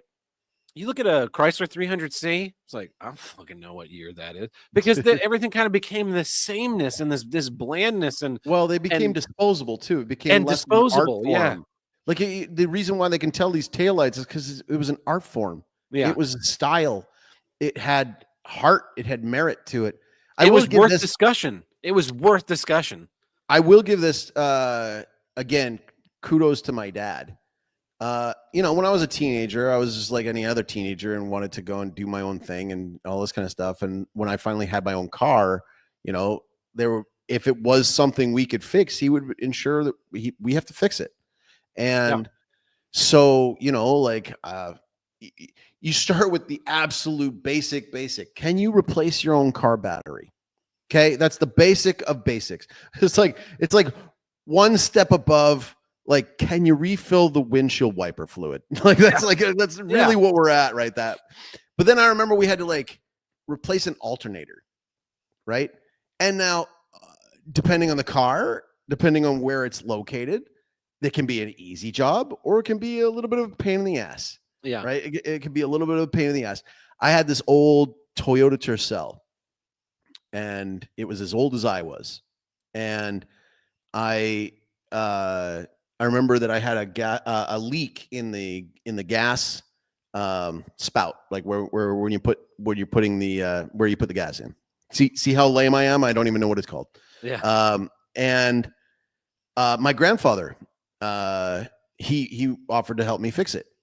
So, but the thing is like this was such an old car that we had to go to Calgary Pick Your Part, which was this like big place where you go there, and if you find your make and model and year of your car, it's a one price thing.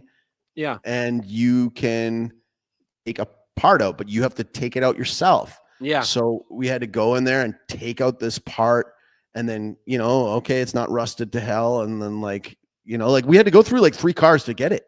And then we got it and we got it back, and it took so long. And I can understand like the point of like, oh, I can just pay somebody else to do it. But we had bonding time over that whole time. Yeah. We had time to hang out. Now he was a bit of a prick part of the time and made it, you know, like it was kind of insulting me for not knowing what I was doing. It was like, I'm learning from you, you know, like I'm learning as we go. Dad. Yeah. You know, you get filthy. And you get filthy and you get your hands dirty and you come away with something.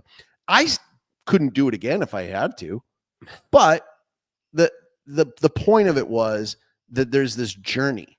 Yeah, there was this journey and a completion and a job well done. And let's crack a beer when you're done. You know, like and so Shop Talk isn't just learning how things like this book I was telling you about. Like he says like part of he's a PhD in philosophy, and he went into university and learned that like his method of thinking correlated with philosophy because of the Shop Talk.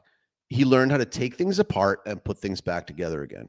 So when he learns anything new, he takes it apart and puts it back together again. And actually there's a style of learning which many elites get, and we don't, especially not in the public school system because they don't want critical thinkers, but it's called trivium learning, TRIVIUM. And it's basically how to learn anything quickly and perfectly. And it's basically where you break it all into 3 things. It's the grammar, the logic, and the rhetoric. And so the grammar is you need to know, for example, I just couldn't name you the part that I needed to replace on this Toyota. Okay. That's strike 1. But the grammar is you got to know all the parts. You got to know all the pieces. You got to know the names of the things. The logic is how they fit together, right? And then the rhetoric is how you use it, right? Like how it's used afterwards. So that can work with like dentistry, that can work with law, that can work with learning the piano. You can learn all these different things, but if you break them up in that way and you learn how to learn, then you can learn anything. Yeah. And so, it's one of the lost arts of learning that has been kind of purposely taken away from us. But going back to your thing, that's what shop talk is. You're sitting in the shop, you go, okay, how do I fix this thing? Well, let me show you. First, you need to take out this part. This part is called this, and you need this tool to get this part out of this thing. And then you need to do this, and you need to do this. Now put it over here and make sure that it doesn't fall over or it doesn't leak, or let's get out of this, like that's how you learn. Yeah. Is you're seeing it, you're touching it, you're hearing about it. It's all three at the same time. And it's, to pivot, back into your original issue of the lousy male role models and it being this act of bonding, a lot of that shop talk is stuff that should be learned like from your father or your uncles or, your grandfather, but that like paternal relationship somewhere, it's your family doing it. And sure, you can learn it in other ways, but it's one of those things that like brings fathers and sons together, even just the holding of the flashlight while your dad's working on the thing under the, because what ends up, it comes out of that is not just a discussion of the thing you're working on, but like it builds this whole relationship of kind of like camaraderie and openness that I think becomes more important as you become as you reach adulthood, is finding this commonality where you kind of learn that your dad was dumb when he was a kid, like you are now. And then, but because I think we go through like these phases with our parents, right? Where, you're a little kid and your parents know everything. They know everything. And then you like hit your teenage years and they don't know a fucking thing. And then you like hit your early adulthood and you start to understand that they were just kind of doing the best that they could. Absolutely. And then it becomes like, they don't know everything, but they don't know it out of malice. They didn't do it they did it out of ignorance, and they were kind of figuring out as they went, and they were teaching you everything they could, directly or indirectly. And then you develop a new respect for them when you're, hitting your 30s. And I think part of that development is you and your father, like confronting a challenge, whatever it is. If it's building a computer, tiling a bathroom, doing a home renovation, fixing the car. Those are big. Those are big things. And it's not, going out and playing catch with your kids, going and like taking them to the fair and doing those things. That's definitely important. I'm not saying that's not important, but it's that like, this is an odds and it needs to be overcome, and we're going to overcome it together. And then absolutely. It builds these tools in your like your psyche, and knowing that like logic and the rhetoric of just builds confidence, and it lets you figure stuff out. And if you can like parallel think it and apply this approach to a different problem, you can solve any one of these problems. And I think if our culture was more geared towards, hey, how do I fix my toilet that is leaking? I need the curiosity to be able to do this because it's 2 a.m. There is water all over my bathroom floor. There's not a plumber coming for less than like $2,000. Right. I just need to make the water stop right now. How do I do that? But also being able to then like self-reflect as a person and go, why do I keep making these stupid decisions? How do I fix this problem? How do I make my life better? How do I need a good role model. Who's going to be a good role model? What are the aspects of myself that I want to see? And like applying those same kind of foundational, the flat coil valve burner, bonding, like to the hydro pin spinner, and then those two things, and putting that all together in your head, and being able to like put your life back together when stuff goes south. It does. Stuff happens. Absolutely. And well, you brought up about like home renovations, right? So I was 14 years old, and my parents bought a new home. Like it was in the middle of the winter, and things happened quickly. So we had to take possession of this home, and we had to get out of the other place. But the new home that we were buying was an older home, and the people that were in it, they like had like crappy old wallpaper, and like it needed to be fixed up before we moved in. So every night I went over there with my dad, and we stripping wallpaper, and it was the first time I ever painted. Yeah. Right. It was, you always like want to help, but like, if you're not painting all the time. And so, but it wasn't just painting, it was painting like fast, like getting it done right the first time. Yeah. And it was a grind, it was a lot of late nights. It was cold. And, you think you're done for the night, but you're not done, because you got to clean all the paint off of your rollers, or otherwise it's gonna harden up, and you're gonna need those rollers for tomorrow for a different color in a different room. So you're learning all those kind of things. But while you're doing it, you get all that cool time to bond and learn how to do it right. While at the same time, you got the radio on, and my dad and I would used to covering music. Yes, my dad would, like we would always. He would always do Name That Song. Yeah. And it was like, how fast can you name the song? Like, how fast could you say it? And you might be able to say the song, but it's like, okay, who's the artist? And it's like good little brain training, and I love doing Name That Song. And it's a skill that's totally useless, but at the same time, like I love that skill. Yeah. I'm really quick at name that tune night. I crush. Just crush. I can tell you by the first, 3 beats of a song. Oh, okay, that's Billy Squier. Like you could just tell right away. Yeah. But I learned it from my dad, because we were just doing guy things while we were painting a place, and trying not to get drips on the floor, and just making sure the taping is done right. Yeah, exactly. Yeah. Embrace that toxic masculinity. You got to do it. You got to. I don't know. I miss that here bad, because down here, all the houses are completely built different. I didn't get a chance to really watch as they were doing it, because I had to work. And I don't know what all the parts are called. So it's like, I have to start like a 5-year-old all over again and learn everything all over again. Like everything's different. All the electrical's different. All the piping is different. These houses don't have insulation, it's completely different. I was just starting to get the hang of it when I bought my own home and had to fix a bunch of stuff in my own home. But it's we should never lose that. It's so important. I was explaining to someone recently, like, where my self-confidence comes from. And it's this really weirdly, I hadn't thought about it until we were having this conversation. I was like, my self-confidence is entirely generated by the fact that I've done well on everything that I've done prior to this. So when I do this one, I'm like, I did the other one, so I don't figure this one out. And it's like this, it's a circular logic that shouldn't work, but it does, because it's like, this is a problem. I'm going to confront this problem. I'm, got a problem with my car, or a problem in my house, or a problem with whatever. But I'm like, well, every other time I've had a problem that I've never faced before, I did a good job with that. So what's the worst that could happen on this one? Well, and learning how to fail, right? Yeah.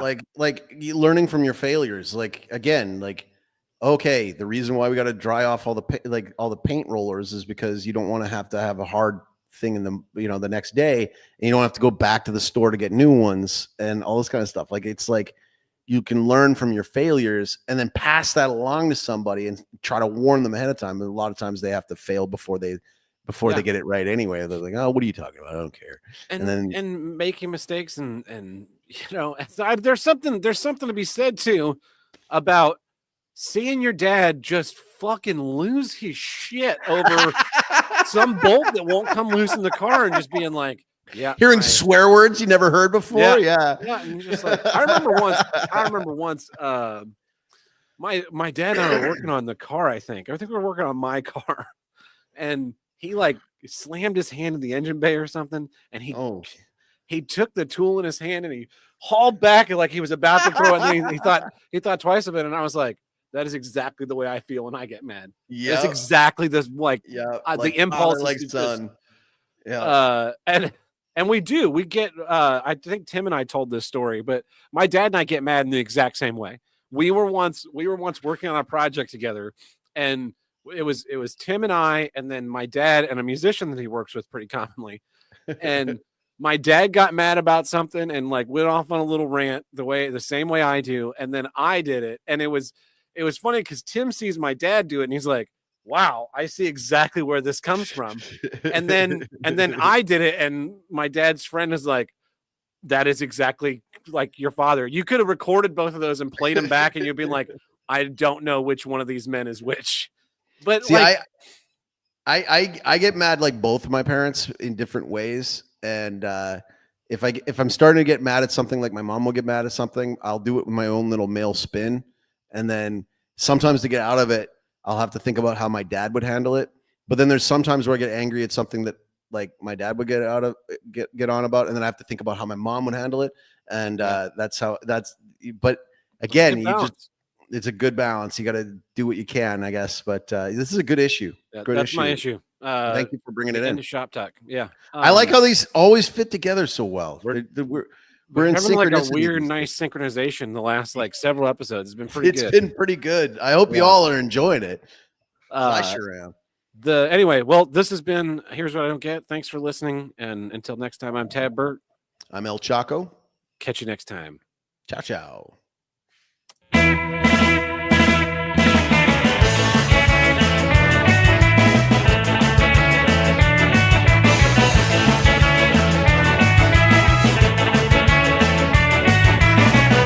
If you want to call into the Here's What I Don't Get hotline, call us at 704-750-9434 and tell us what you don't get. Or you can leave us a voicemail in the voicemail upload. Also, it's not a voicemail, but I did get a letter from a fan that they wanted read on the show. So, and I forgot to do this last time we recorded, so I brought it this time. Fan mail or hate mail? I don't know. I haven't read it. I was sent. I was like, "Can you read this on the show?" And I was like, "All right, I'm not going to read it beforehand." Hello, Tab. I would like to bring in the issue of name squatters, also known as the taken desired usernames. We sign up for practically anything: YouTube, Twitch, Discord, you name it, and they always ask you what you want to be known as while on said sites. After spending a decade of my life on the internet, I've come accustomed to who I go by, which is where my issue comes in. You see, I ran into the issue where my desired name was taken. I checked the offending name to which I viewed that account as inactive. I did check that they have a policy for name squatters and dormant accounts, so I sent them a report in hopes that I got the email, and I was heartbroken. They told me that they're no longer accepting requests to free up dead usernames, meaning I'm stuck with an inferior version of my username basically for all eternity. The reason why I'm keeping myself anonymous for this one is because I know anyone who's listening to this right now will go out of their way to snipe a username, say Chaco the Wacko 372, and they will never touch that account ever again. Meanwhile, the real Chaco the Wacko 372 will be upset that they cannot claim that name, and the perpetrator that has had it will get the last laugh. Similarly, as part of keeping myself anonymous, it's also why I'm not disclosing the website I signed up for, because I know someone in the Here's What I Don't Get community will be sniping the Chaco the Wacko 372 handle. How bad do you think our audience are? This is why I respected Discord for the fact that they used to have a solution to name squatting thing, but as of May 3rd, 2023, they canned it for a system that basically every other social media website has. After being heartbroken about them no longer taking requests for feed up dead names, as well as reading dozens of threads talking about this issue, all I can do now is anonymously write to Here's What I Don't Get about this name squatting issue, asking all what you think. Does the username system need an overhaul change? Yes. Or have we run out of names to use? No, you're a yes. I'm absolutely yes. We gotta overhaul it. My real full name is the only one in the world. I know that for a fact. Yeah. Okay. But some guy who looks like he's Dominican is squatting on my name on Twitter.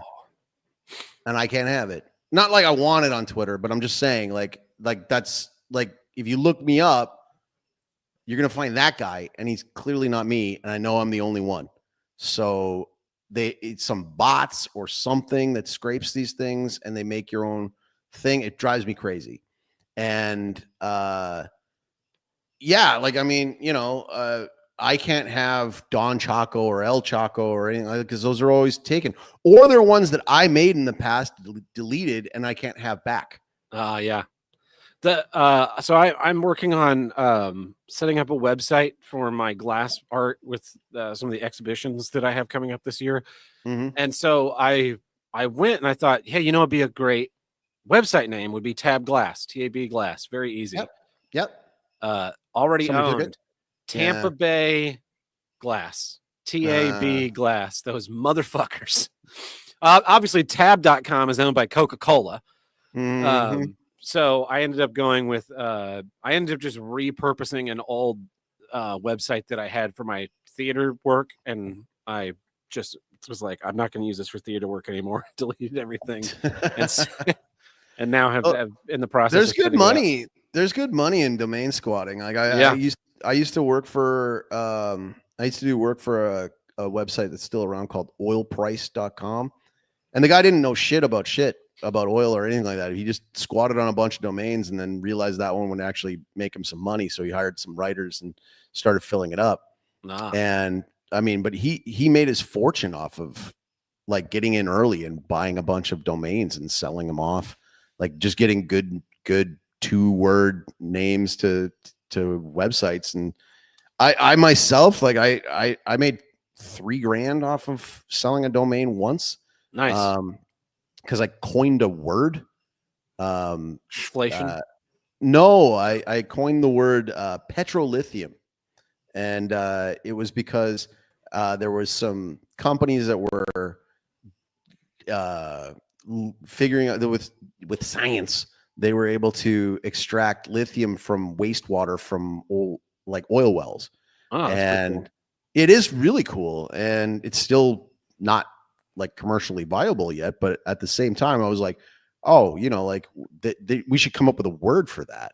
And so I came up with petrolithium, and then through my channels, the company that was doing that liked that word so much that they changed their company name to it and then bought the domain off of me for $3,000. I was like, nice. Yeah, here, have it. Go for it. Yeah. Aside from the here's when I'll get one, I think the only one I have is my well, now it was Light and Design, and now it's Glasswork. I'll post it in the Discord. I don't want to say it on the episode right now because it's not finished. But I'll post it on the Discord when it's actually like in a place that looks a lot more presentable. I brought up that one time where I had my wife's one, and we had a really good name for it, and then we got sniped by GoDaddy. Yeah, the bots. And then but I own my own name.com. I use it for my email. And I'm gonna own it for life. Keep it like forever. I'm not letting go to that. And I'm actually gonna buy like my kids' ones and then just hold them and then like have them for when they like again, they're the only ones on the planet with the name.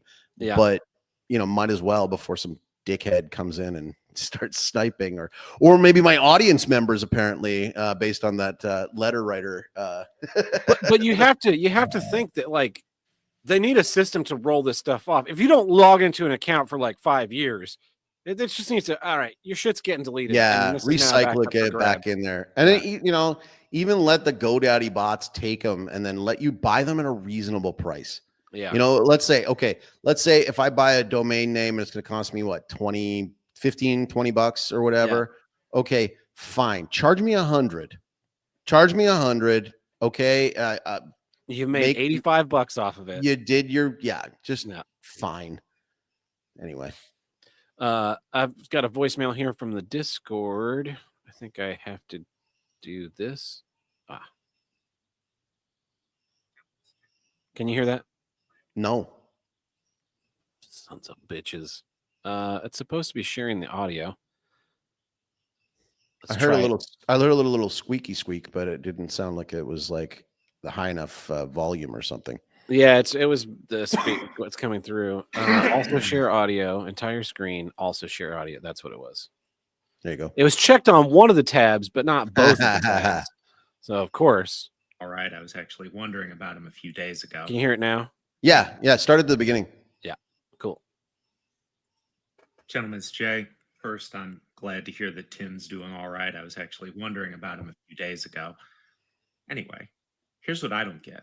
There's a particular stripe of driving idiocy that I'm not sure if this is a Florida only thing, but I've only seen it here, and it boils my blood. I'm about to make a right turn, sometimes across lanes, and the person behind me has so little patience, even if I've only been there for a few moments, even if they can clearly see that it's a solid line of oncoming cars for at least a mile. They don't honk, they don't back up and turn around, but they try to go further to the right of me and nearly clip my mirror off.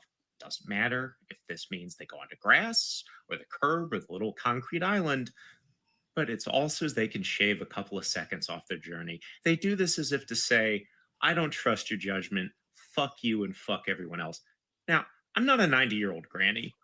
I'm not taking my time because I'm scared, I have cognitive issues, or my frail little bones can't turn the wheel. It's because I don't want to get in an accident and there's no gap in the traffic. But these assholes think that I woke up this morning deciding to inconvenience them in particular.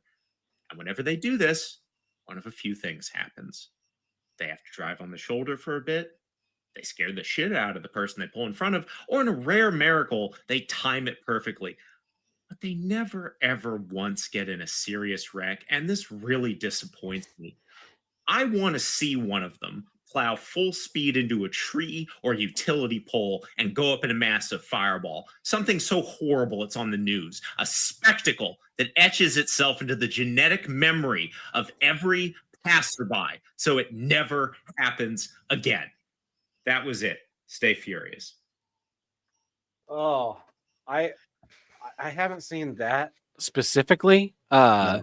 but like I don't know, week or two Bad ago, passers I've seen lots of, but never on the right like that, unless they're on a motorcycle here. But a week or two ago, I was on my way to work, I think, or I was on my way somewhere, and oncoming traffic.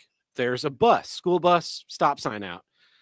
Guy in front of me, passes me on the right to take a left turn as we turn onto the street, and now he's got one car length ahead of me. Woo! And then he sees the bus, he sees the stop sign out, and passes everyone. You know, there's a center turn lane down the street, so he goes into that center turn lane to pass the bus and this line of cars that are waiting on the bus. Right past a cop who immediately turns on his lights and pulls him over. And then it takes the bus it was an annoyingly long amount of time for them to get the kid out of the bus.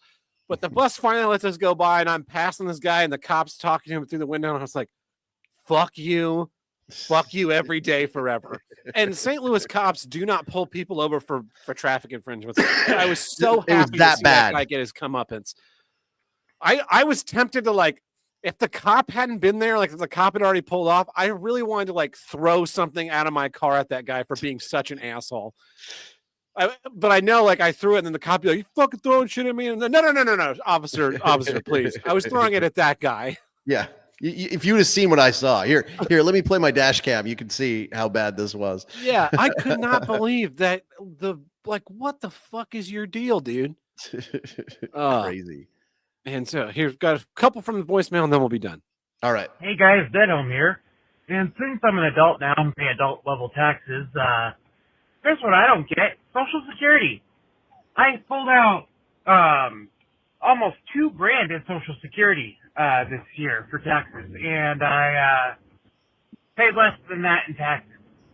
And I still broke even, or actually made money back on my taxes. Why the fuck do old people get $2,000 of my money because they're financially irresponsible? Fuck you guys. I'm financially irresponsible. Let me keep that money.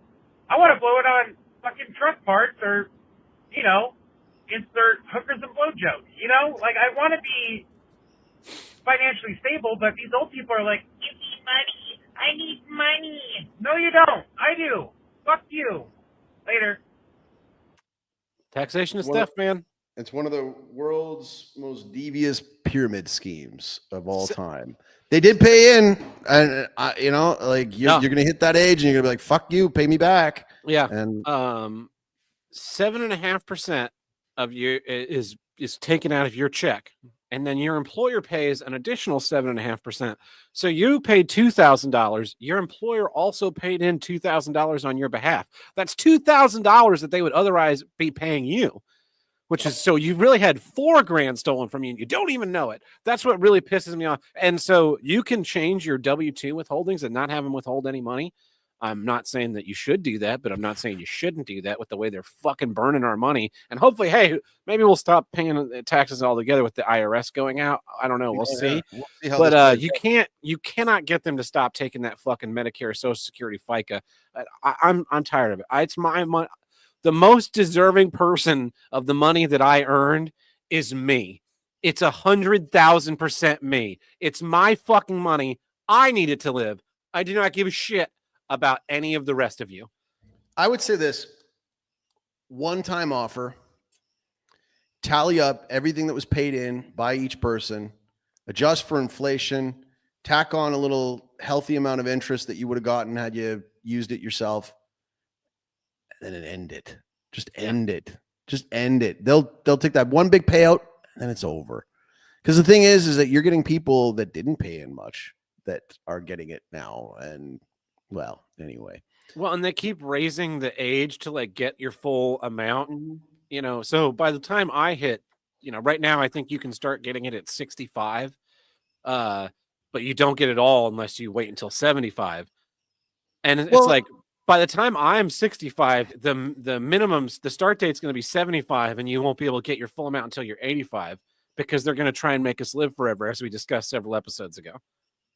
You know, and like once they start giving it to you, then they start pulling back on other things that they should have been giving it to you. You know, like it's all a scam. It's taxation is theft. Taxation is theft. Here's another one.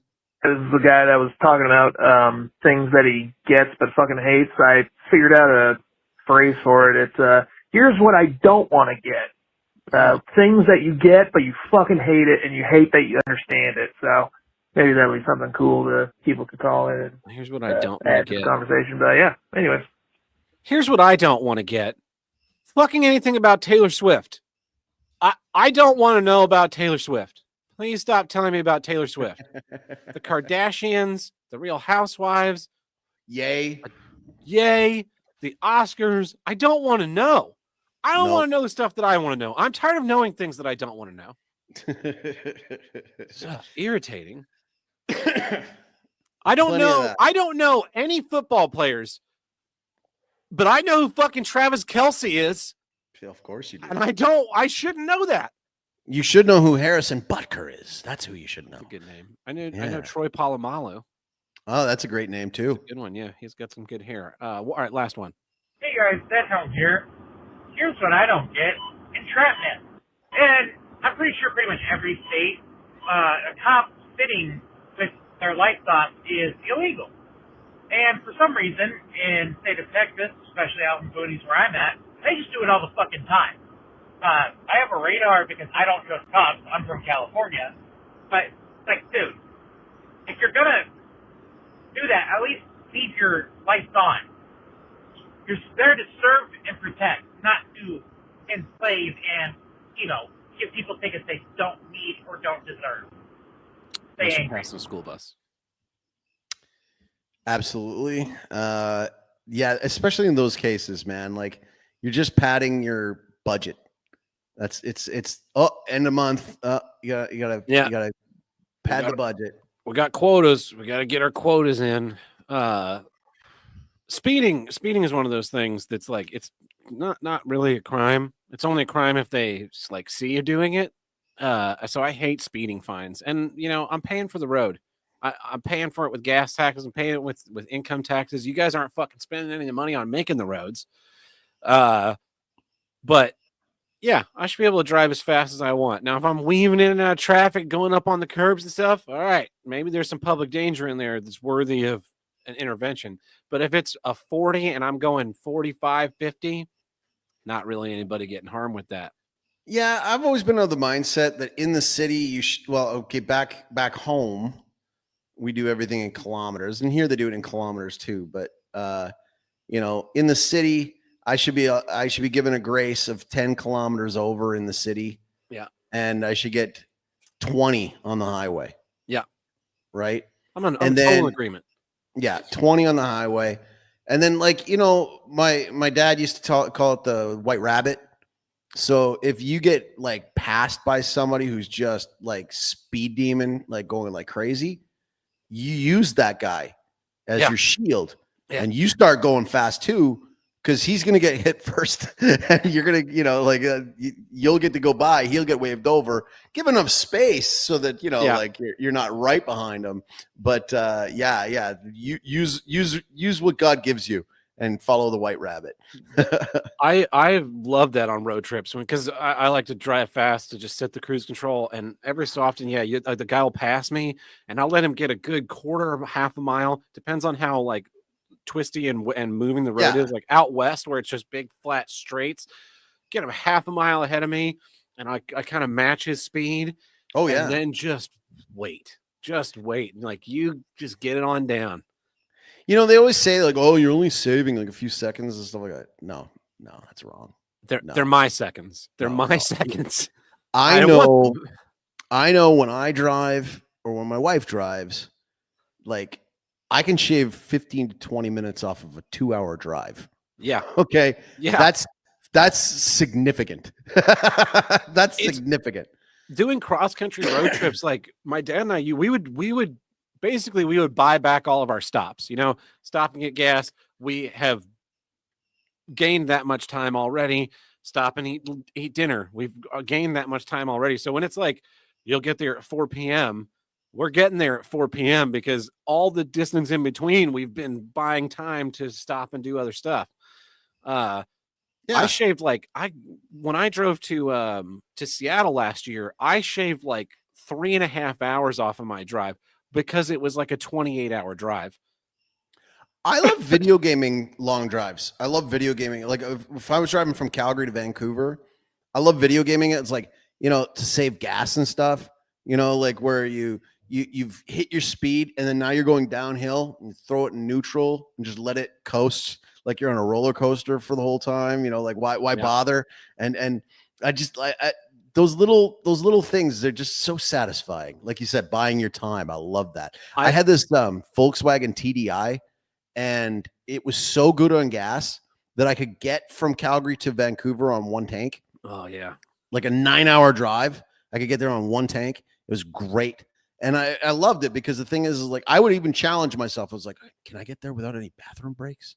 Can I get there? Can I get there without any bathroom breaks? Or, you know, can I get there with, or maybe just one, you know, like how fast can I get to Vancouver, you know, from Calgary if I'm doing that drive? It's so satisfying. I love putting on Google Maps to navigate where I'm going, even if I'm not going to follow the route, just because I love getting there. And then it's like, you've arrived at your destination. And then I scroll just a little bit and it's like, you got there in 7 less minutes. I'm like, yes. Oh yeah. Yes. I love seeing like little thing tick down on Google Maps where it's like says like, you know, hour 45 to your destination. And you're like, wait a minute, now it's hour 42, but 3 minutes didn't go by. I like that. It'll be like, you will arrive at 1:41 p.m. 1:40 p.m. I feel like I'm winning at life. Yes, you know, I that feel is like exactly I'm winning at the way life. it feels. Killing it. I am fast. I'm driving like a samurai. All right, that's all we have this week. Thanks everybody for sticking with us through the voicemails and our dad love of driving fast. We should have saved this one all for like a Father's Day episode, but you know, it came out in February. Yeah, it's with the great magnet timing. Yeah, absolutely. So go ahead. Until next time, I'm Tab. I'm El Chaco. We'll see you. God bless.